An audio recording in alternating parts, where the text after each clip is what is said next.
স্বাধীন রাষ্ট্র হিসেবে ফিলিস্তিনের পতাকা এভাবেই সারা বিশ্বে উড়বে একদিন। পর্যায়ক্রমে বিশ্বের প্রত্যেকটি দেশ স্বীকৃতি দেবে দশকের পর দশক ধরে নির্যাতিত ফিলিস্তিনিদের নিজস্ব ভূখণ্ডের।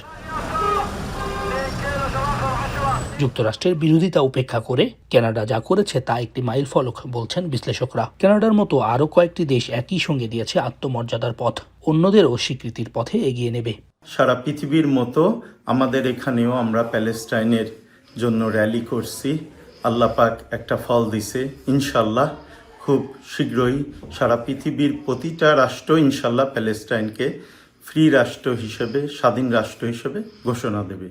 যদিও এখনই আত্মতুষ্টির কিছু নেই, কারণ যুদ্ধ সংঘাতের পাশাপাশি দুর্ভিক্ষ আর ক্ষুধা সংকট তৈরি করে যে জুলুম ইসরায়েল করছে সেটি একযোগে বন্ধ করতে কাজ করতে হবে।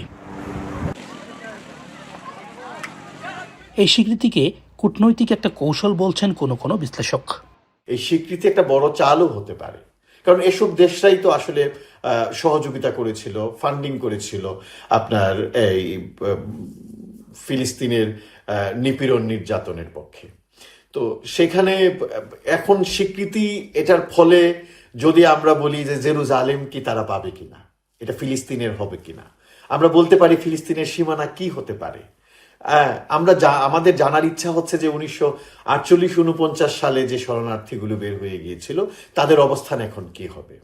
কানাডায় লিবারেল পার্টির সরকার ফিলিস্তিন সংকটের সমাধানে দ্বিরাষ্ট্র সমাধানের দিকে গেলেও বিরোধী দল কনজারভেটিভ পার্টি বেশ কঠোর এই বিষয়ে। ধারাবাহিকভাবে এর বিরোধিতা করে আসছে তারা। এছাড়া এমন একটি সময়ে স্বীকৃতি দিল অটোয়া, যখন ওয়াশিংটনের সঙ্গে শুল্ক ইস্যুতে খুবই নাজুক অবস্থানে তারা। বিষয়টি নিয়ে বাণিজ্য আলোচনায় ডোনাল্ড ট্রাম্পের চাপ আরও বাড়ার শঙ্কা রয়েছে। সৈয়দ ইফতেখার, এখন, কানাডা।